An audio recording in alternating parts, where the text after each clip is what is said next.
Olá, boa noite. Metrópolis no ar para ajudar você a entender o mundo. Será que isso foi um tanto pretensioso? É que o programa de hoje tem documentários que focam em temas importantes como educação e violência urbana. E esses aprofundamentos são fundamentais para a gente combater desinformação e trazer novas perspectivas desses assuntos. Espírito crítico, Brasil. Bom, fora que estamos na semana do maior festival de documentários do país. Então, parafraseando Tom Zé, acho melhor dizer que Metrópolis está aqui confundindo para esclarecer. Bora? Vai começar a 31ª edição do É Tudo Verdade, Festival Internacional de Documentários, com estreias internacionais e nacionais como Sagrado. O filme mostra o cotidiano dos educadores de uma escola pública na Grande São Paulo. Alice Riff é diretora e roteirista do documentário e nossa convidada de hoje. O que eu quero ser quando eu crescer? Trabalhar no açaí. Não foi daí que veio as danças da Z? A Mostra Surda de Teatro, que acontece dentro do Festival de Curitiba, promoveu pelo 3º ano seguido a inclusão de pessoas surdas no palco e na plateia, em espetáculos para ver, sentir e também questionar preconceitos. Que a alegria sobrevive mesmo quando o ar falta. Ana Lu Pimenta e Carol Roberto se revezam no papel de Tina Turner na montagem brasileira do premiado musical sobre a vida e a carreira da rainha do rock. A própria Tina acompanhou o desenvolvimento desse espetáculo, que estreou há 8 anos em Londres, e viveu para ver o musical sobre ela emocionar o público. Senhoras e senhores, com vocês, a sensação das tantanãs, o papai do rock and roll, o jeito, o ritmo com Ike Turner! Anna Mae Bullock era adolescente quando foi descoberta pelo músico Ike Turner. Ele batiza ela de Tina. Você, vem cá.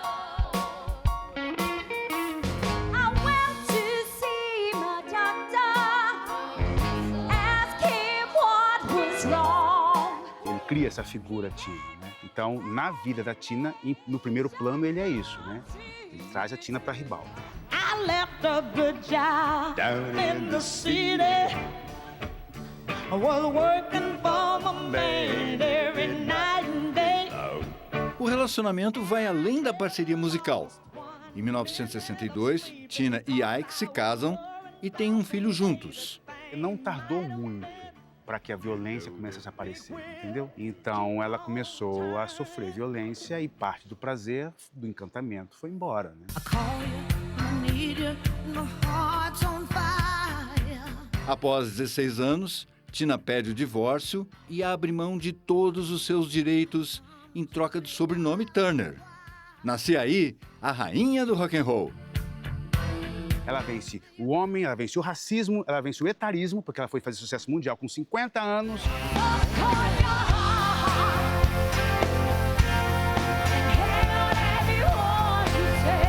Eu tive o privilégio de ficar sabendo em junho que eu seria a Tina, e a gente só começou os ensaios em janeiro. Então, deu tempo de me aprofundar em tudo que eu tinha de material, e principalmente do material que era ela.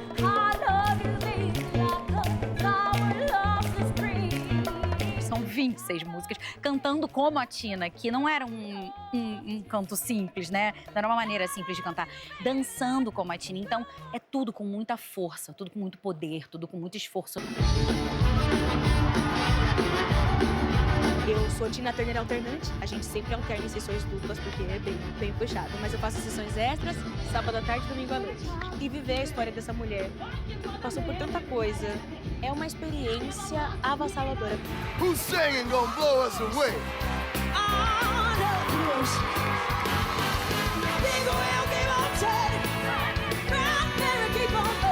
Tina Turner, o musical, estreou em Londres 8 anos atrás, com um grande sucesso. Desde então, foi montado em vários países. Ficou 3 anos em cartaz na Broadway. All I wanted was my name. Quem assistiu na Broadway vai assistir a mesma coisa aqui no Brasil.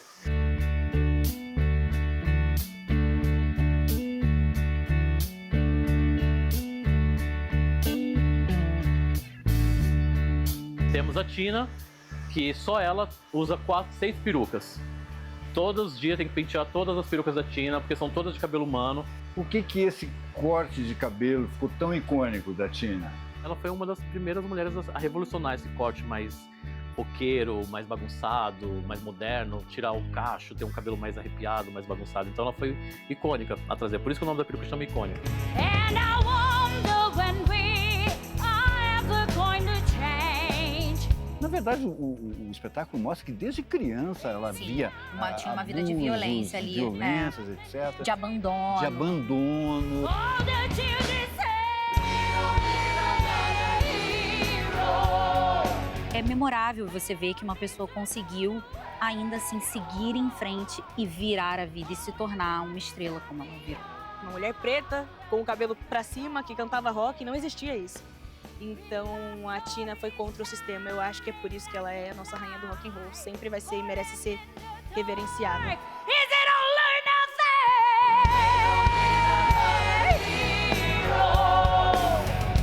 We don't need to know the way home. Que lindeza, uma mulher do palco, da performance, né? Vejam o musical. E está em cartaz nos cinemas o documentário Cheiro de Diesel. É um filme que mostra a militarização das favelas da Maré, Penha e Salgueiro, no Rio de Janeiro, pelo ponto de vista de quem viveu a ocupação na própria pele.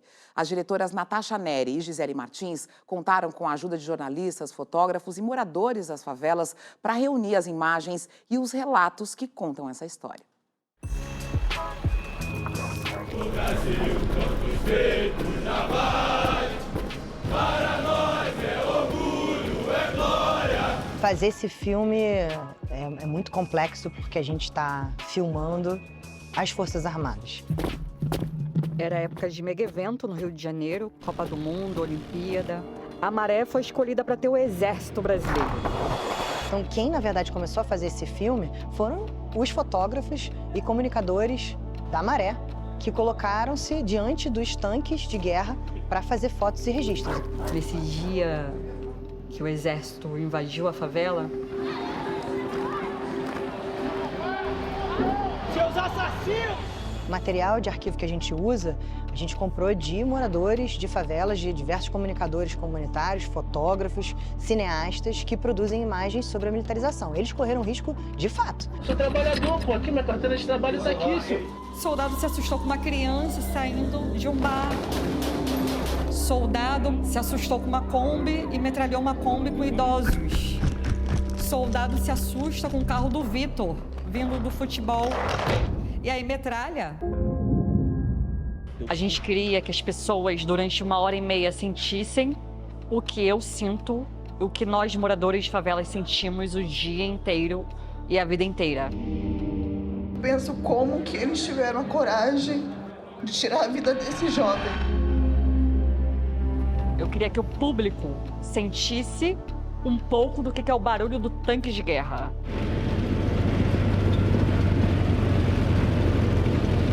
Retratar isso não é tão tranquilo, mas viver foi muito mais difícil do que retratar. Não é tranquilo dar entrevistas, não é tranquilo editar o filme, entrevistar as pessoas. Não é tranquilo pra mim hoje ver o filme, eu não quero mais ver o filme. A gente tem que se fechar, tem que se trancar, tem que se proteger dentro de uma casa que aí muitas das vezes a gente não tá protegido.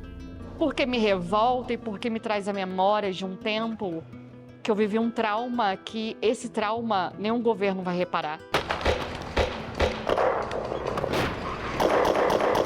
Psiquicamente, financeiramente, ideologicamente, isso me traz pesadelos ainda hoje.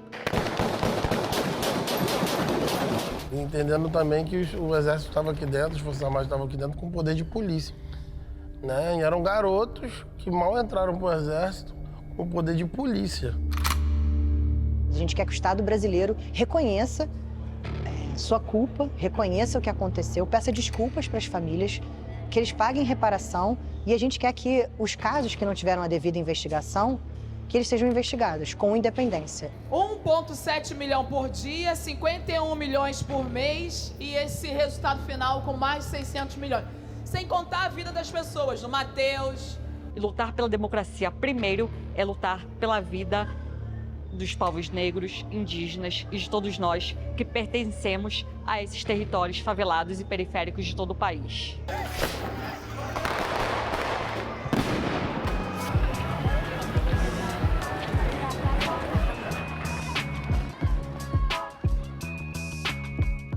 E se você gosta de documentários, esse é um dos melhores momentos do ano. O É Tudo Verdade Festival Internacional de Documentários começa amanhã para o público geral, em São Paulo e no Rio de Janeiro.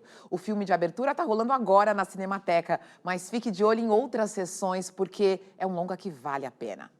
Bowie, o ato final é sobre os últimos anos do camaleão do rock, do seu retorno ao festival de Glastonbury aos bastidores de Black Star, o álbum lançado dias antes da sua morte, no seu aniversário de 69 anos. O documentário mostra de maneira poética, num ensaio visual, como David Bowie transformou a própria despedida em obra de arte.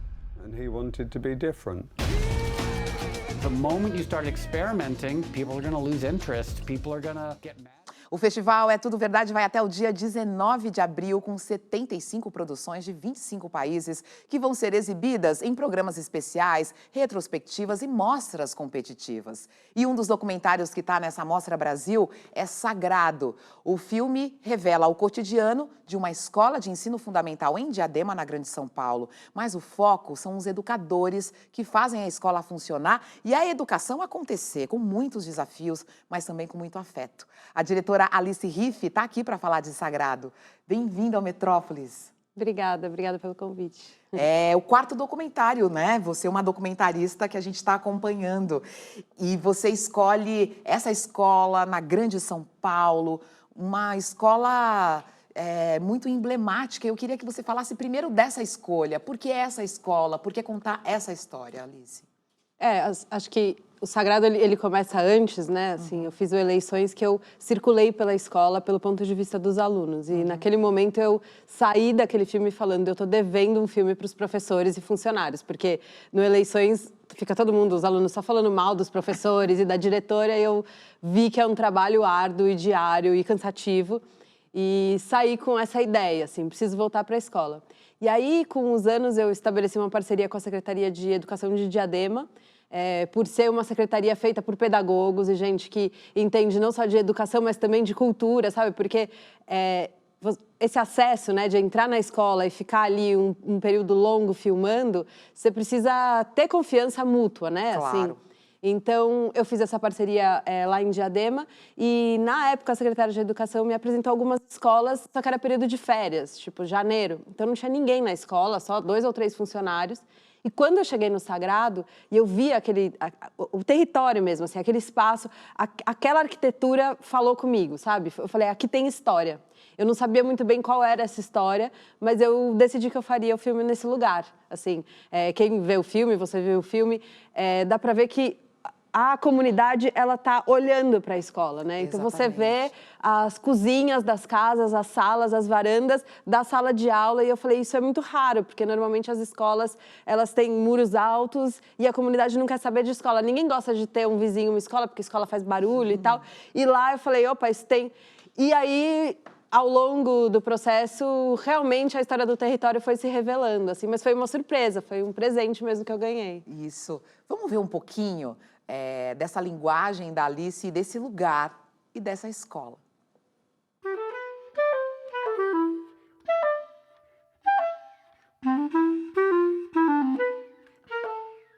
Quarta-feira, meio da semana. Não depende só do professor, depende de quem? Isso, então vocês vão colaborar com o professor? Sim! Ah, eu quero ver, hein? Estica! Anda! Estica! Anda! Letícia, você tá colada nela, não sei por quê. Desculpa, gente, eu vou precisar. Vou dar uma bronquinha nessa galera. Só um minutinho. 36, 37, 38, 39, 40. Porque eles falam que aqui era desova, né? Mas na época da invasão. Não só aqui, acho que metade de Diadema era de desova. Aí o pessoal aqui conseguiu, com muita luta aqui, ó, construir as casinhas aqui. O Gazuza tem história, gente. O que eu quero ser quando eu crescer? Trabalhar no açaí. Se ele bate o joelho, ele quebra o joelho. Aí não anda. Aí 2 mortos e 1 sem andar. Ai, professoras! Eu acho muito interessante essa escola, e ela fala aí da ocupação, né? É uma escola que nasce dentro de um território que foi ocupado, que famílias lutaram para ter esse espaço. E essas famílias, no momento da ocupação, elas determinaram que a escola, que aquele local ali, ninguém ia invadir porque seria uma escola. Isso é um sonho de uma comunidade. É a escola no centro de tudo. E eu acho também bonito porque eu estava ali filmando esse trabalho diário, né? Filmando a rotina daqueles profissionais que todo dia limpam a escola, abrem o portão e aí recebem as crianças e tal. E é uma coisa tão simples, né? Mas quando você coloca isso nessa dimensão de que é uma conquista, de que foi um projeto coletivo e que eles conquistaram e hoje vê aquilo funcionando, ganha um peso, né? Que dá uma outra dimensão mesmo para isso. A gente não vê as crianças da escola. A sua câmera está focada nos professores, nos educadores, em todo mundo que está lá na escola. Todo mundo que está na escola é educador, né? Então, nesses educadores. E você teve que, assim, virar invisível, né? Porque é um cinema direto ali. A gente vai acompanhando um pouco deles conversando e do ritmo da escola, né? Teve que ficar invisível? Eu fiquei um ano inteiro lá na escola. E não sabia muito, acho que é um jeito que eu gosto de trabalhar, assim. Eu não sabia exatamente qual que ia ser a história do filme, né? A narrativa, como o filme começava e terminava. Mas eu estava ali disposta a observar. E isso que você falou, né? Que todo mundo é educador.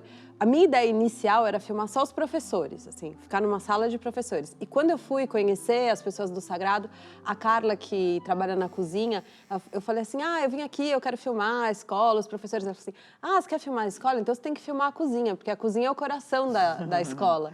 E aí o filme mudou, assim. Então eu comecei, a gente era assim, iam 3 pessoas, eu, câmera e som.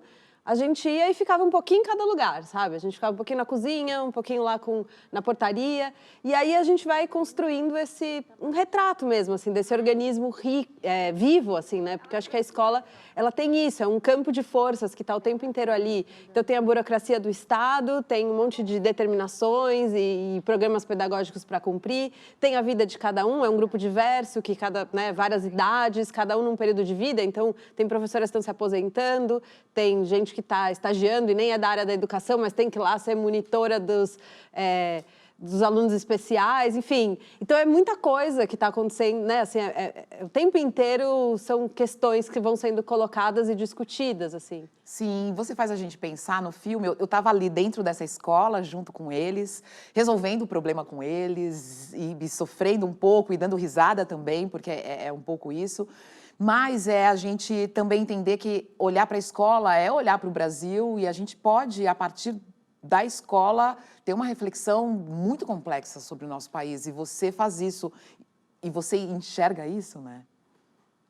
Eu acho que é isso. A gente está lá, são questões muito práticas, muito concretas. Sei lá, é sobre a banana da sobremesa e aquilo ali mostra... Enfim, mostra um trabalho em rede, né? E mostra do micro até o macro, assim, como uma coisa impacta na outra. Eu acho que, de alguma forma, também é um pouco triste, né? Porque a gente vê que a gente, sei lá, tem umas questões ali que eu acho que a gente já devia ter ultrapassado, que a gente não devia mais estar tendo que lidar. Mas acho que também mostra, porque eu estou filmando também um trabalho que é muito invisível, que é muito precarizado, são salários baixos, acho que 100% das professoras ali trabalham em 2 escolas, então fazem 2 turnos, ainda pegam bico, sabe? Porque para conseguir pagar as contas no fim do mês e tudo. E mostrar que é isso, né? Elas têm que dar conta de muita coisa, não é só... No caso dessa escola, eles estão lá ensinando a ler, escrever, multiplicar, somar, que são coisas, assim, essenciais para a vida. Mas não é só isso, né? Tem que dar conta de questões socioemocionais gigantescas, assim, é muita responsabilidade. Então, também um trabalho para olhar para esses profissionais, né? Que a gente deixa as nossas crianças todos os dias e eles estão fazendo um trabalho maravilhoso, assim. É verdade, né? Você falou das críticas do outro documentário, mas é bom também a gente olhar para esses profissionais, assim, abnegados. E eles não têm que ser abnegados, né? Eles teriam que ter estrutura para poder oferecer essa aprendizagem, esse acolhimento, esse afeto para as crianças. Muito bom ver o seu documentário, Alice. Obrigada. E muito obrigada pela sua presença aqui no Metrópolis. Obrigada a vocês. Então vejam, tá? Não é tudo verdade. Tá lá. Acompanhe a programação que você vai saber as sessões e os cinemas para ver esse e outros documentários. E no próximo bloco, o maior encontro de teatro de surdos do Brasil dentro do Festival de Curitiba. A gente acompanhou espetáculos onde o protagonismo está na língua de sinais. Olha que interessante. Daqui a pouco. Com ela aprendi que amar também é rir, debochar da vida, viver primeiro e pensar depois. Aprendi que a dança cura, que o corpo pode falar o que a boca não diz, que a alegria sobrevive mesmo quando o ar falta.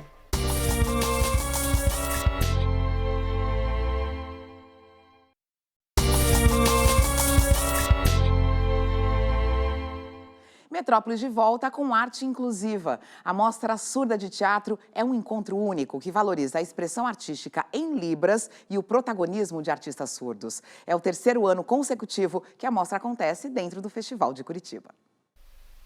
As palavras ficam trocadas.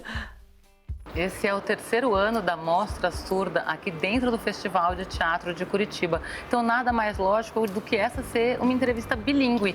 Ela vai ser sinalizada em Libras e falada em português. Como que começa essa mostra? Começou, há 2 anos atrás, na nossa primeira Mostra Surda, lá no TUC, no Teatro Universitário. Então, junto com o Jonatas, nós dois, enquanto direção e curadoria, trabalhamos juntos. É meu parceiro de muitos anos de trabalho, enquanto consultora nesse trabalho das peças de tradução. E aí a gente resolveu criar a Mostra Surda, onde a gente procurou a Fabiola, diretora do festival, e conversamos com ela, e ela foi muito receptiva e amou a nossa ideia, e por isso que a gente iniciou o nosso evento ali. O amor é como uma peça de quebra-cabeças. E a gente sempre busca trazer uma diversidade também dessas produções teatrais surdas, né? Tem surdos que estão numa linha mais humorística, surdos que trabalham com dramaturgias epopeias, tem surdos que trabalham mais com teatro para a infância. Então a gente vai entendendo também desses gêneros teatrais o que a gente pode trazer de diversidade para poder representar um pouco dessa pluralidade linguística que vai se criando, né?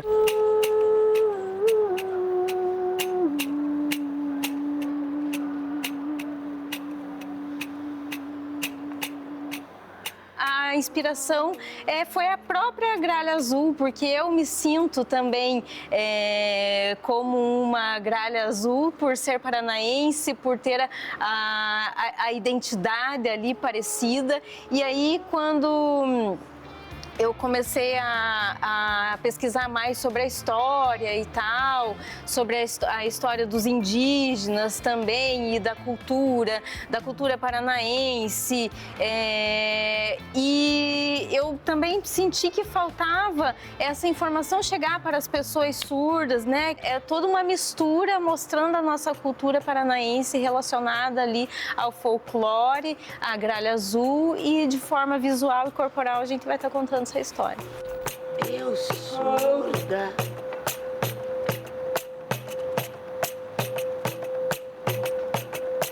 A gente fica colada no movimento dela e criando climas para que as pessoas entendam o que está acontecendo, dá mais entendimento, né, para cada momento do espetáculo. Mas pensando também em questões de vibração, o que eles sentem também do instrumento, porque a questão surda, quanto mais grave, eles têm um acesso melhor, eles sentem mais no corpo. E sabe, a minha mãe me disse que o médico, quando eu era criança, falou que eu era incapaz.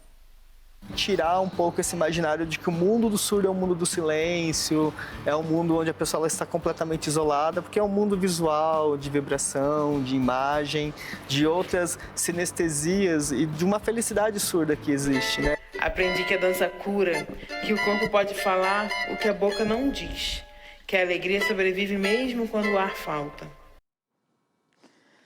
3 mostras exploram cores e texturas com suas particularidades.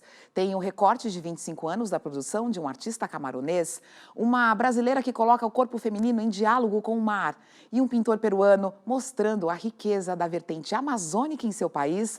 Tudo isso no nosso passeio pelas exposições em cartaz em São Paulo.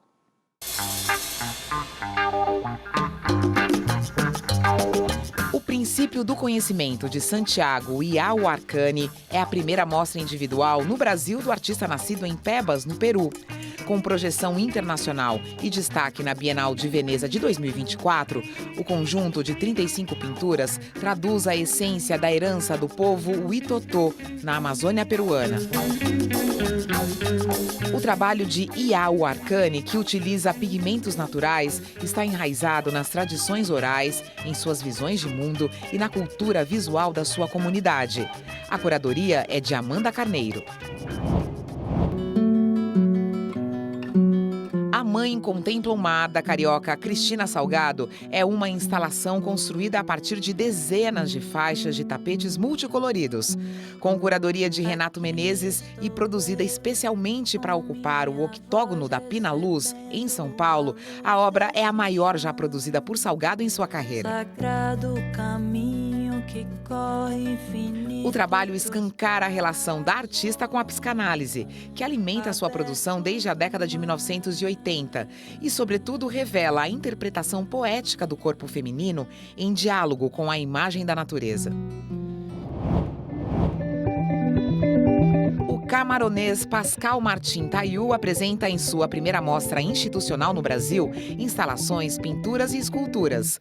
Destaque para as bonecas em cristal adornadas por ele. Com mais de 25 anos de trajetória, o artista sugere em nocaute, confronto, mas também humor e excesso como elementos que atravessam a narrativa da exposição.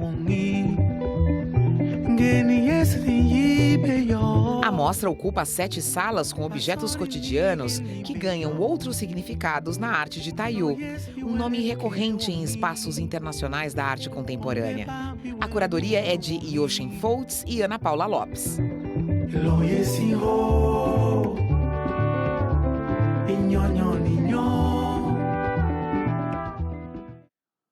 Nossa, eu adorei. Gostaram? Pois é, amanhã tem mais. E eu te espero às 10 da noite, tá bom? Fica combinado. Um grande beijo. Tchau, tchau.